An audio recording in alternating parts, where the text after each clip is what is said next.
Welcome to another episode of Everything Has History. Betty and Barney Hill were traveling home to Portsmouth, New Hampshire on September 19, 1961, from a vacation drive to Montreal. The couple had been married recently. During their trip home, they noticed they were being followed. However, they were not being followed by another car, but by a strange phenomena. This light was first noticed by Betty as they traveled down the long, dark New England roads. Betty had remarked that the light was moving erratically just below the moon. She brushed it off as a potential airplane or meteorite making its entrance into Earth's atmosphere. As their drive progressed, the light began to follow them closer. Barney at one point pulled over to a rest stop to observe whatever it was that was behind them. He pulled out his binoculars and peered through. What he saw startled him beyond belief. The couple quickly got back in their car to continue their journey. He explained to Betty that what he witnessed was some sort of craft. Not only that, but there had been men or creatures watching them through the windows. The car was soon overtaken by the craft. A bright light flashed and their car suddenly stopped. The next thing the Hills realized was that they were driving home, and once they entered their house after their vacation, they began to notice that several things were a little off.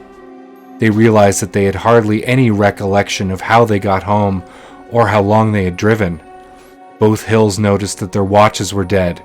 Barney noticed that his shoes were scuffed.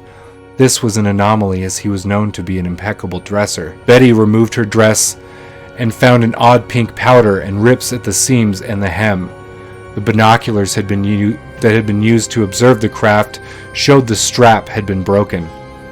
One of the most intriguing pieces of evidence was the strange concentric circles marked on the car. Barney Hill had held a compass over the marks and the needle spun wildly. As he pulled it away from the car, the needle settled down. One day after the incident, Betty Hill contacted Pease Air Force Base in New Hampshire to report the occurrence. The Air Force Base personnel stated that the Hills likely had misidentified Jupiter in the sky. During his initial visit, she did withhold several details so as not to sound crazy. Their contact did, however, make it into Project Blue Book, the Air Force's study of UFO-type incidents. It was at this time that she purchased a book on UFOs and contacted NICAP, a civilian UFO research organization. They asked the Hills for an interview. During the 6-hour talk, the couple related their entire story as best they could remember, including the time loss, clothing out of place, and odd feelings. Additionally, Barney Hill told them of the figures he had observed inside the craft. 10 days after the event, Betty's dreams began. She saw several figures escorting them from their car into the craft. Soon, a medical exam was taking place as she was surrounded by several extraterrestrial entities. During the exam, another creature entered the room. Betty would describe this one as the leader. This leader showed her the craft, and she distinctly remembered being given a book with unknown symbols to her. This leader figure even showed her a star map from where they came from. However, it told her she would never remember the encounter once they were back in their car. She vowed to remember one day what had occurred. As they were escorted to their car, they were told that their memories of the event would wipe once the craft flew away. As soon as it left, Barney and Betty drove home as if nothing had happened. During the hypnosis sessions 3 years later after the contact, Betty told similar stories to the ones that her dreams featured. Barney, however, had a different experience. He drew a picture of the entities that he witnessed. He also stated that he drove quickly once the UFO was near the car and drove down a dirt road into the woods. It was here that Barney was almost hypnotized to come back after he saw 6 figures standing in the middle of the road. He was taken into the craft and separated from Betty. It was here they extracted a semen sample, scraped his skin, took a nail filing and a piece of hair.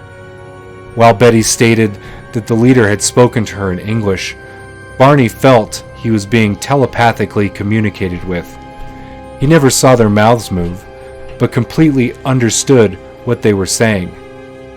He also observed that he did hear speaking from the creatures in an undefinable language.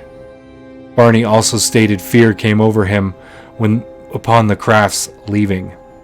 After they were escorted back to the car, he saw the light take off and thought they were going to be brought back on board. One of the main items to come out of the sessions was Betty's recall of the star map that the ETs showed her. She was asked to draw the map. Her description of the map featured 12 stars with trade routes between them. After the session, she was asked to sketch out the map. Astronomers studied Betty's map and determined the closest match would be the Zeta Reticuli star system.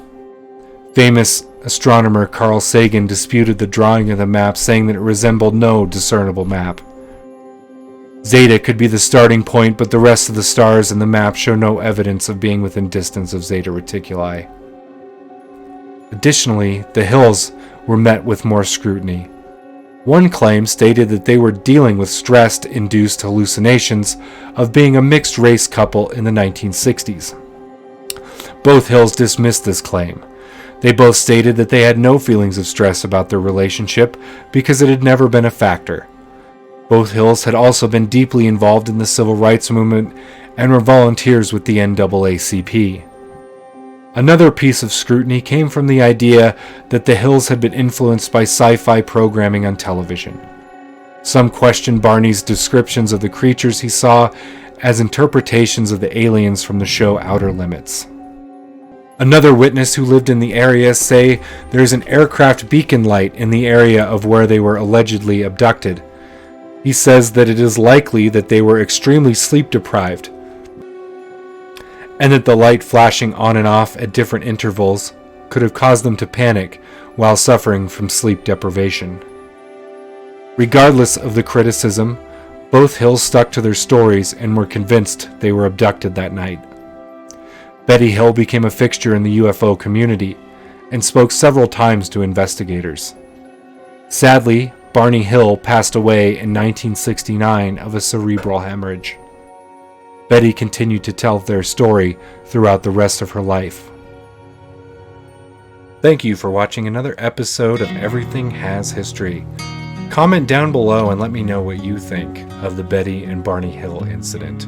Were they abducted? Was it a figment of their imagination? Thanks again. I'll see you on the next one.